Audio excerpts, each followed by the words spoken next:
You thought you could marry my son? Your standards don't match ours. Don't you dare dream of joining us. Anyway, the point is you're not the right person for my son. Now, leave." That's how coldly my father-in-law spoke to me. My mother-in-law joined in, saying, "You only approached Jake for money anyway." My name is Jessica. I'm 35 years old and I work for a company. Since graduating from university, I've been at the same job for years. Some of my coworkers left to start their own businesses, get married, or have children. But I stayed and devoted myself to my work every day. You might think I'm a lonely workaholic, but I'm not, because I have a boyfriend named Jake. Jake was a business partner. I thought he was a nice young man who took his work seriously. As we worked together, we started to like each other. He confessed his feelings for me, and we started dating. It's been a few years since we started dating, and now we're even engaged. But if you ask me if I'm not worried about marrying him, I have to admit that I am. He's younger than me, and I wonder if he's okay with our age difference, even though he says it doesn't matter. By the way, his father is a business owner, and Jake works for his father's company. This means that one day, Jake will take over the company and become its president. I was worried that his parents would oppose our marriage. I've been feeling uneasy about it for a long time. Of course, I was happy when he asked me to marry him, but I wondered if we could really get married. However, Jake didn't seem to mind at all. His optimism was one of the things I loved about him. He had already met my parents, and we often had nice dinners together. My parents agreed that we should get married, and they liked Jake very much. Finally, the day came to meet Jake's parents. I had been so nervous about it for weeks. Their house was spectacular, just as I expected for the president of a company. It was so big that it felt like a royal palace. As soon as we arrived, I started to worry if my clothes were appropriate for the occasion. I had picked out nice clothes, but I wasn't sure if they were good enough. I'm from a normal family, so Jake's world felt very different from mine. Jake would take me to fancy restaurants and book expensive hotels for our vacations. He thought that sort of thing was normal, but it made me feel like he lived in a different world. Even so, he never pushed his values on me or bragged about being rich. I don't judge people by their money. "I fell in love with you because of your personality and inner beauty," he would say. At first, I wondered why he was dating an older and ordinary woman like me. But his sweet words made me believe he truly loved me for who I am. Because we love each other deeply, Jake and I are getting married. I feel like I've met a wonderful man, and I want his parents to approve of our marriage. "Don't worry, babe. I've already told my parents about you," he said to encourage me. Then the front door opened, and his mother welcomed us. "Welcome. You must be Jessica." "Yes, I'm Jessica. Nice to meet you." His mother gave me a quick nod and let us in. The living room was huge, and Jake's father was there, sitting on a big luxurious sofa, waiting for us. I felt nervous all of a sudden. Meeting his mother made me nervous, but his father was even more intimidating, as you'd expect from the president of a company. "It's a pleasure to finally meet you. My name is Jessica. Thank you for inviting me today," I said, my voice shaking. Jake looked at me and smiled. "Don't be so nervous." But his parents weren't smiling. They were staring at me with very cold eyes. I felt a chill down my spine. "Please sit down," his father said, pointing to the sofa. It felt like a job interview. "Well, no, excuse me," his father said as soon as I sat down. His mother agreed with him. "Hey, Mom, Dad, what are you doing?" "What do you mean, no? It's rude to say such a thing," Jake said, upset, trying to defend me. But his parents didn't seem to listen. "How old are you anyway? You look pretty old to me," his father asked. "I'm 35, I replied. "You're 5 years older than Jake. How can we accept Jake marrying an older woman like you?" His mother said. "Besides, it's already too late for you to have children, isn't it? We need someone who can give us grandchildren. I think it has to be a young woman, at least younger than Jake." I knew they would mention my age. And you're single at your age? I can't help but think you have some kind of problem. Maybe you're too difficult or have a bad personality or something like that, his mother added. Mom, what are you talking about? Jessica is a wonderful person with a great personality, Jake protested. Then why hasn't she married before? His mother shot back. Excuse me, I said. I know I'm a little older to be married, but I love my job and wanted to work hard. I've always prioritized my work over marriage. That's why I didn't get married until now. It wasn't until I met Jake that I realized I wanted to get married. I was almost overwhelmed by the pressure from his parents. I tried my best to choose my words carefully, but their attitude didn't change at all. Working harder? It's not like the company you work for is a big one. Even if you work hard and get promoted, you don't get paid much, do you? I think you should focus more on making yourself more attractive as a woman. You know, it would be nice if you put in some effort. Yes, even at your age, you can still look better. Maybe some plastic surgery would help, his father said. Honey, that's too straightforward, his mother added. I saw his parents laugh for the first time, but it was only when they were making fun of us. I was so shocked and angry that I didn't know what to say. You thought you could marry my son? Your standards don't match ours. Don't you dare dream of joining us.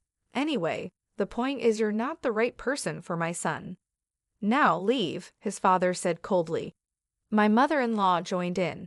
You would have approached Jake for money anyway.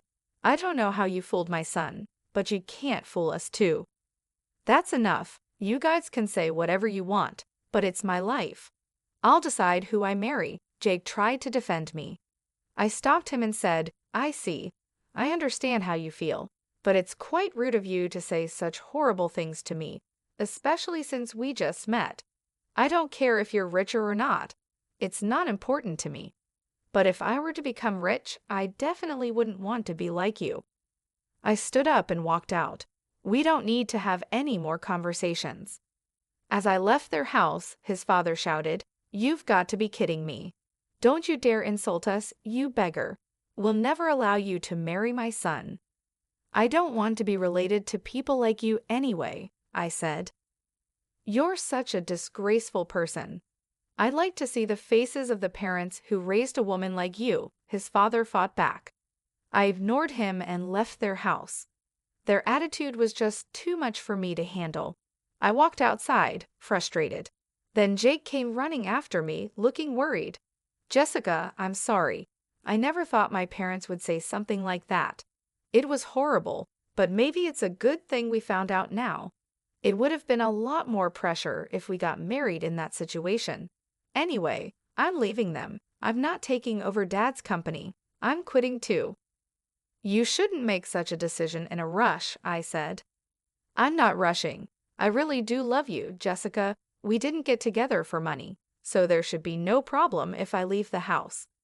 Well, that's true, but let's go to your parents' house and tell them about this, he said, pulling my hand and starting to walk. My parents were surprised by our sudden visit, but they welcomed us warmly. While having tea, we told my parents what had happened. My father listened without saying a word. Jake, your father's company is called SpaceX, right? And your father's name is Henry Cavill. Yes, but why? That's what I thought. I see. Why don't we go with you to your parents' house now? Dad, what's going on? Because they said they wanted to see her face, right? Let's go show her face then, shall we? My father isn't the type to get provoked, so I was surprised by his reaction, but he was ready to go. So we had no choice but to go back to Jake's parents' house. This time, Jake's father answered the door, not his mother. You again, I won't forgive you, no matter how many times you come back. Whose daughter do you think you were talking to, Patrick? My father said. Jake's father looked at my father, rolling his eyes. It took him a few seconds to finally recognize something. Mr. Richard, is that you? You finally remembered. Your daughter means her father is me. That's right. She's my only daughter. We had her later in our marriage. By the way, how dare you insult my precious daughter? Have you forgotten what I told you back then for 2 years? No, you see, when you were arrested for smoking and drinking, you were even caught shoplifting. I covered for you and gave you a chance to become a better person, didn't I? I did everything I could so you could get a decent job. Didn't I teach you that no one can live alone, and we all need to support each other? And yet, as soon as your company became successful, you forgot all that, didn't you? I apologize for that, Jake's father said, now looking fragile, a complete change from before. If you want to be the president of a company, you need to treat people with compassion. Do you think you're better than others just because you're successful? Aren't you looking down on people when you shouldn't? Well, he seemed to understand what was being said. Dad, my boss always says his stomach hurts from stress. Are you harassing him? Jake asked. What are you talking about? I'm just pushing him hard because I expect better of him, his father said, starting to come unraveled. Just when I thought you'd finally come to your senses, you're back to your old self. You're a real pain, Patrick. First of all, I want you to apologize to my daughter for insulting her. Yes, I am sorry, Jessica, he said, bowing his head to me, prompted by my father. It seemed that the master-slave relationship from their student days was still hard to change. Honey, you should apologize to her as well, my father-in-law said to his wife. My mother-in-law bowed her head as well. I felt relieved that his parents apologized to me. Hey, I'm leaving this house and the company too, Jake said. His parents panicked. Wait a minute, if you leave, who's going to take over? Your father's right, you're the only one we have left. I'm sick of you controlling everything in my life, Jake replied. I covered for you and gave you your chance to become a better person, didn't I? My father said, his voice steady and strong. I did everything I could so that you could get a decent job. Didn't I teach you that no one can live alone, and we all support each other? And yet, as soon as your company is successful, you forgot all that, haven't you? Jake's father seemed taken aback, his previous arrogance gone. I apologize for that, he said, his voice trembling. The man who had been so intimidating just moments before now seemed fragile, a complete change from before. If you want to be the president of a company, you need to treat people with compassion, my father continued. Do you think you're better than others just because you're successful? Aren't you looking down on people when you shouldn't? Jake's father hesitated. Well, apparently he had an idea of what was being said. He knew my father was right, but pride kept him from admitting it fully. Dad, Jake spoke up, his voice filled with frustration. My boss always says his stomach hurts from stress. Are you harassing him? What are you talking about? I'm just pushing him hard because I expect better of him, Jake's father said, but his confidence was waning. He was starting to come unraveled under the pressure. My father looked at him with disappointment. Just when I thought you'd finally come to your senses, you're back to your old self. You're a real pain, Patrick. First of all, I want you to apologize to my daughter for insulting her. Jake's father looked at me, his face a mixture of shame and regret. Yes, I am sorry, Jessica, he said, bowing his head to me, compelled by my father's firm stance. It was clear that the power dynamics from their past were still deeply ingrained. Honey, you should apologize to her as well, Jake's father said to his wife, who nodded and bowed her head too. I felt a wave of relief wash over me as his parents apologized. It was a small victory, but it meant a lot. Hey, I'm leaving this house and the company too, Jake announced, his voice steady and resolute. His parents' eyes widened in panic. Wait a minute, if you leave, who's going to take over? His mother asked, her voice trembling. Your father's right, his mother added, desperation creeping into her voice. You're the only one we have left. Jake shook his head, his resolve unshaken. I'm sick of you controlling everything in my life. I've made my decision. My father stepped forward, his presence commanding the room.